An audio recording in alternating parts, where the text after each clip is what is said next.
Hey everyone, my name is Owen. Welcome to CarrTalk. This is episode number 10, actually, already, which is amazing.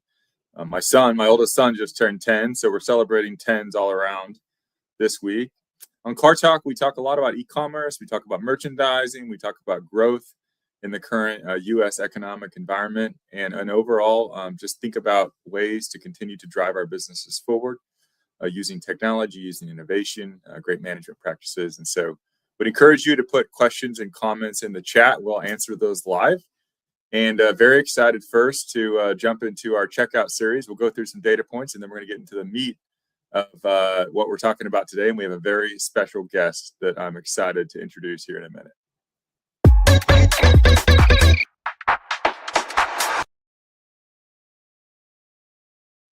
All right. First thing I want to talk about today is Amazon, and you can see on the screen here is piloting a half-hour or faster delivery for household essentials.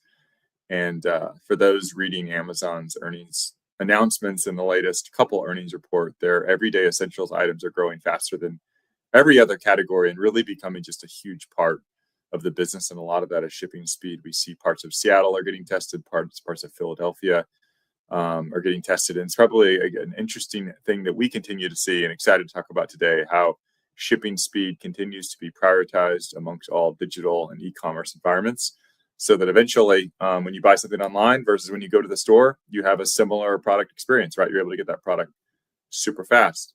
But we're going to talk about that as well as other kinds of products that maybe aren't always that fast here in a bit.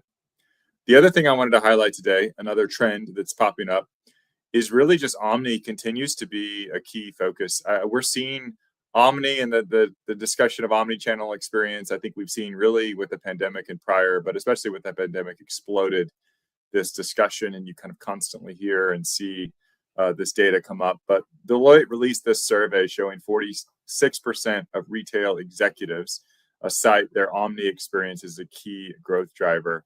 And so what we see when we look around is how customers are integrating with a digital environment to both think about where they go pick up something, where it's delivered to them, and how that integrates together, even with how they're using AI potentially, right, to explore, to understand product goods, and then find the right sources for it. All are really key things. But I'm excited to bring in a great retail and merchandising brand building executive in today. Let's go ahead and get Eric Prindiville to join us in.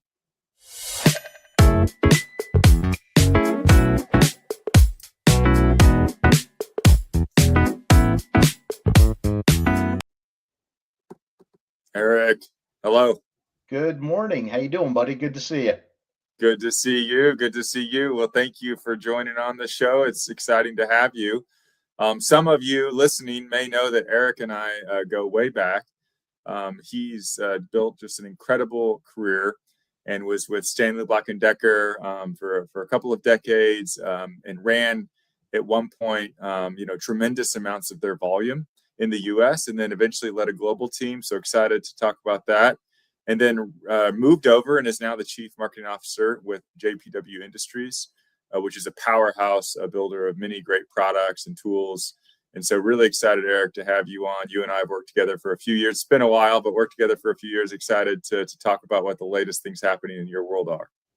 Yeah, thanks for having me. And interesting to see you talking about customers getting products in 30 minutes, where 10 years ago we were talking about it going from 7 to 10 days to 2 to 4 days, and the progress and how the world's changed in just 10 years as it relates to the digital world, the e-commerce world, and just overall marketing and servicing the customer. So glad to be here this morning.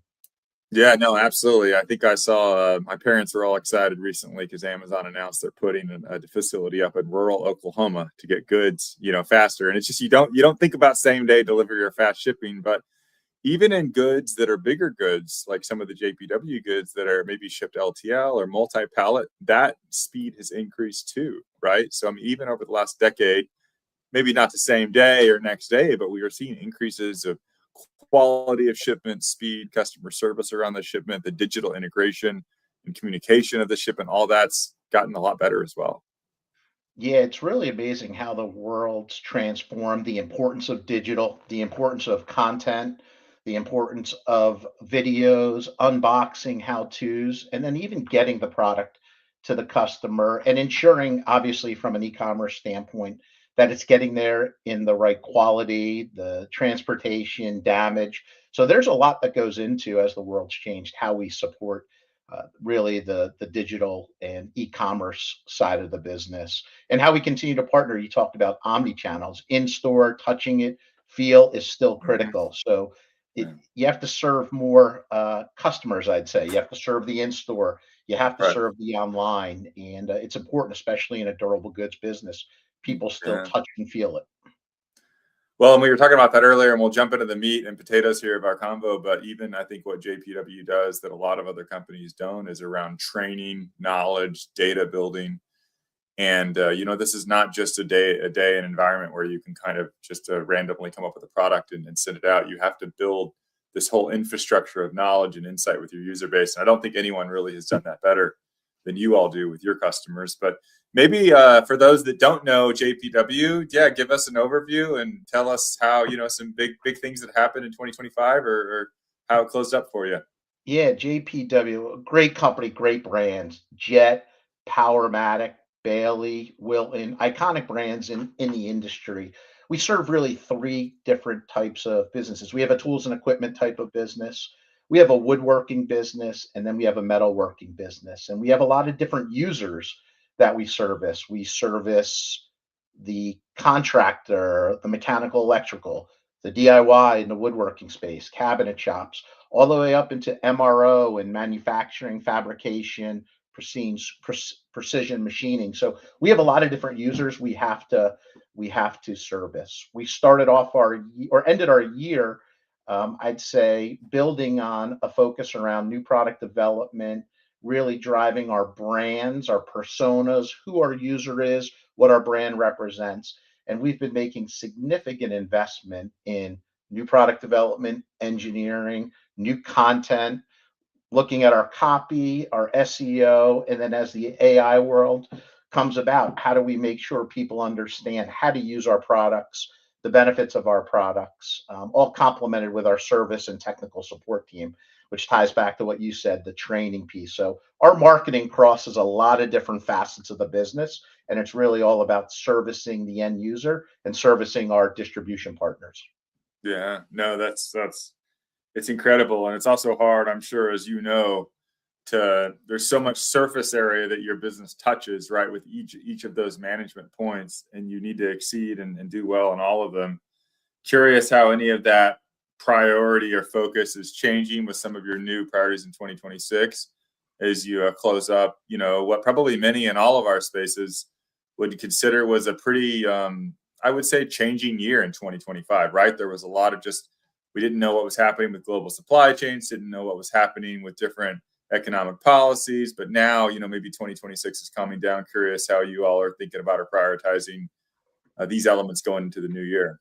Yeah, I mean, anybody who's passionate about marketing wants to talk about the end user, how you're connecting with that user, the problems you're solving, and spending time there. Last year, unfortunately, we had a lot of distractions, right? That was the Yeah. tariffs in April.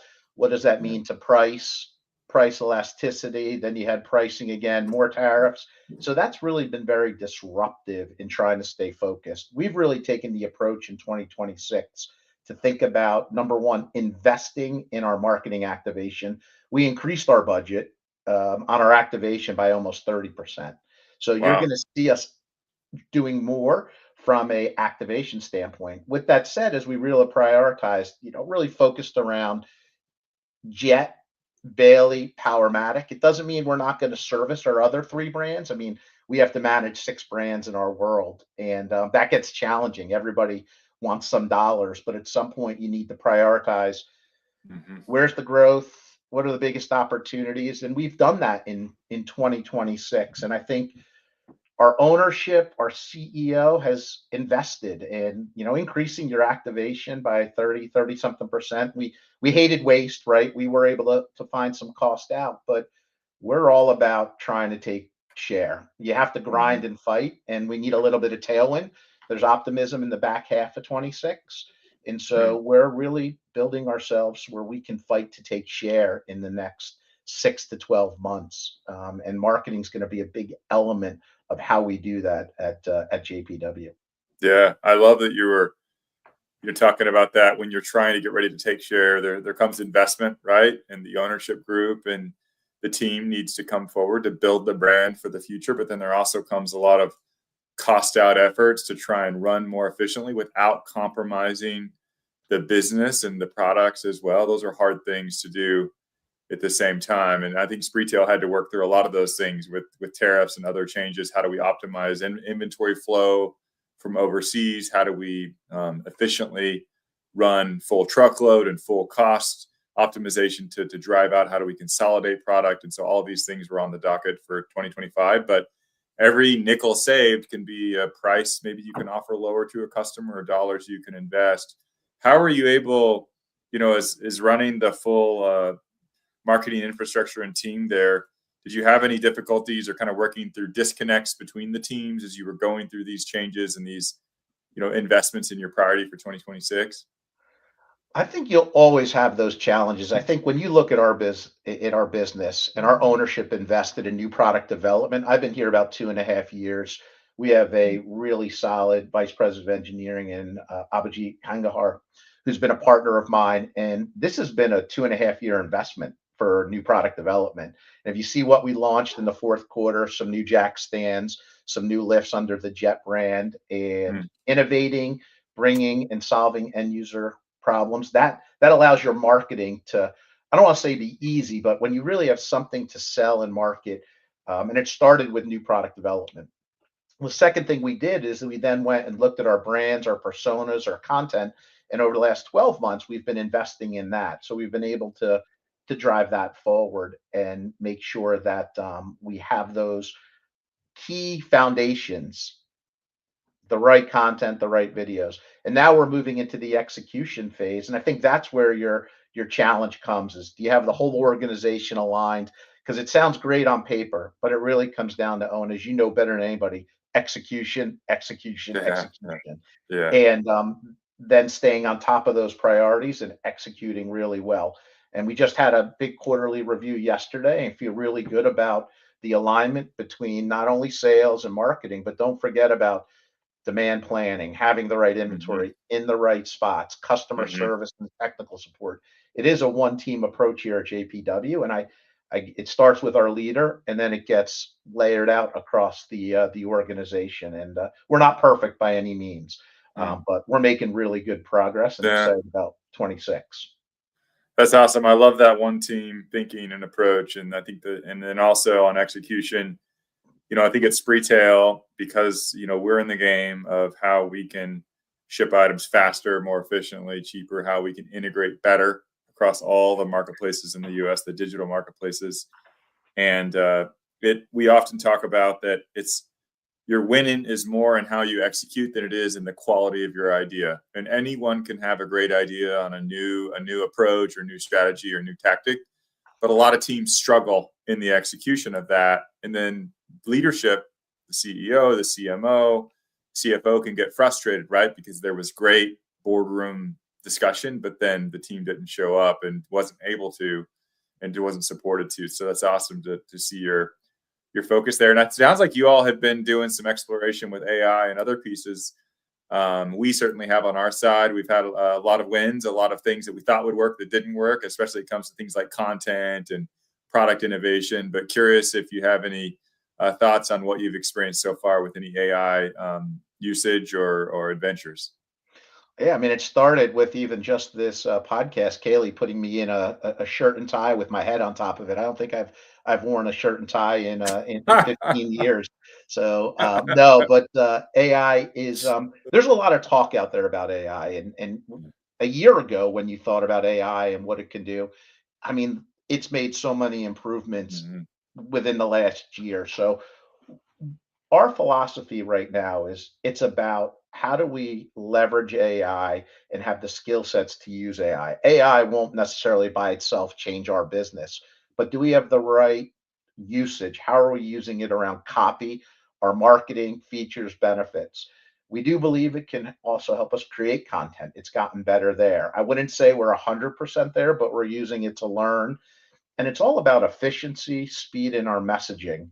How do we improve that and get faster, get more economical there, so we can reinvest back into that activation? At the end of the Hmm. day, at our company, and again, it starts at our ownership, starts with our leader. It's about growth and investing in our business. I think the other part here is that we're allowed to fail. So we've tasked our team to try new things. We don't Mm. want catastrophic failures, but go Right. test, go learn, see how we do. And if we make the wrong mistake or it doesn't pan out, let's course Yeah. correct and Right. show that agility. And that is the culture we're trying to get to. Again, we're not 100% perfect there, but that starts at the top and then bleeds through the organization. Yeah. Well, that's that resiliency, right? The You and I talked about this in preparation, but the orgs that did the best, the brands that built the best in e-commerce and broadly, I think showed a lot of resiliency last year, and a lot of innovation, even in the midst of strain coming in or change. And so, an example, we've seen at Spreetail is that the brands that are innovating and bringing enough new products to market that their revenue from this year is 10% coming from those new products. So 10% of the revenue is always from items that are within a year old. Those are the brands that are winning and taking share, whereas the ones that are being more cautionary, not innovating, focused on other pieces are not doing as well. And I think that's core to what you're describing here with quick testing, quick learning, being team spirited, resiliency, and then focusing, with your engineers, right? I'd love to hear on how integrated your marketing focuses with your engineers are to get to the innovative products that keep you steps ahead from the competition. Yeah, I would say that that is what we changed here at JPW 2.5, 3 years ago, and I was lucky to learn from what I would say some of the best in the industry at Black and Decker. Right, it Mm, starts with the end user. We instituted job site work. I mean, now ChatGPT, you can get a lot of information on mhm, what reviews are saying, what people are mhm. saying about product, using technology there. Bringing our engineering team along with us and having those conversations. And I think our lifts are a great example. It was a category that was rather stagnant, not a lot of Mhm. change, but being able to bring versatility, getting through a doorway, being able to use a drill to use and raise the lift, lower the lift. These were some improvements that our engineering team were able to bring forward. And then you bring it out to the sales team, and it's such an easy sales pitch because Yeah. you have the great features, the benefits to the user sees it and says, yep, makes your marketing a lot easier. And then I'd add one other part on that I think companies forget, but our customer service, how you service your customers, part of your marketing, that experience, especially in metal machinery, large 15, $20,000 machines. And I have not been a part of an organization as good as what our customer service or vice president of customer service, Terry Eshelman, what she's done here using technology, better service the customer, find ways to get them what they need sooner, technical questions. That's part of marketing. That's how we incorporate the whole company, the servicing the end user and servicing the customer. And I think you got to remember that it's not just your traditional content and digital. It goes outside just this No, I small group. agree. And I think we've all personally, whether it is a more consumer oriented good or a higher price point good, like what some of what you have, JPW, we've all had bad experiences where we bought a product, we thought it was good, it had a problem or it had an issue or we didn't understand, and then we just couldn't get any help. Or the help that we got was slow and bad and expensive. So, I mean, that actually brings me to a related point that, we've wrestled with a lot this last year, which is, price sensitivity, right? Through these changes, are you seeing consumers becoming increasingly price sensitive? How are you thinking about kind of the premium versus value nature of your products and your roadmap that you're building out? As you're focusing on a few brands in particular over some others? Yeah, I think that's a really tough question for a simple answer. But I would tell you, we'll still put the user at the center of what we do and what they Mhm. value. That's number one.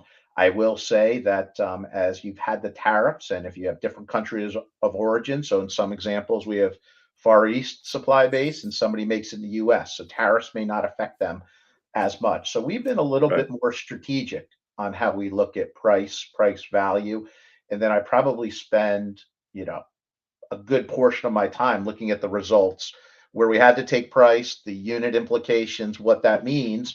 And that goes back to if we have to course correct or we're losing volume or losing share, we'll have to talk about it. So while we do that on the front end, we're thinking about on the engineering side, where can we get cost out? We are not cheapening our product. We are mid to premium level products. We're not looking to play at really that super low level. That's not who we are, and we know our space.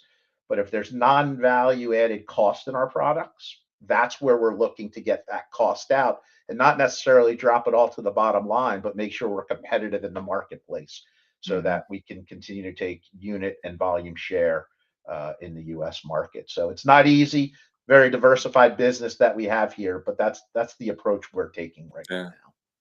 I think a lot of it does come back to the consumer at the center. We see that now.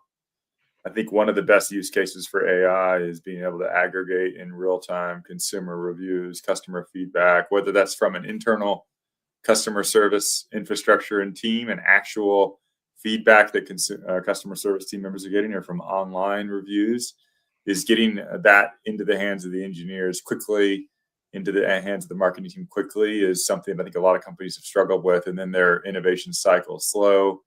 And that's where we see it's not about always sacrificing quality, and certainly it shouldn't be about sacrificing quality, but we see it may be that a product is over featured, right? That customers want to use it for a different type of use case.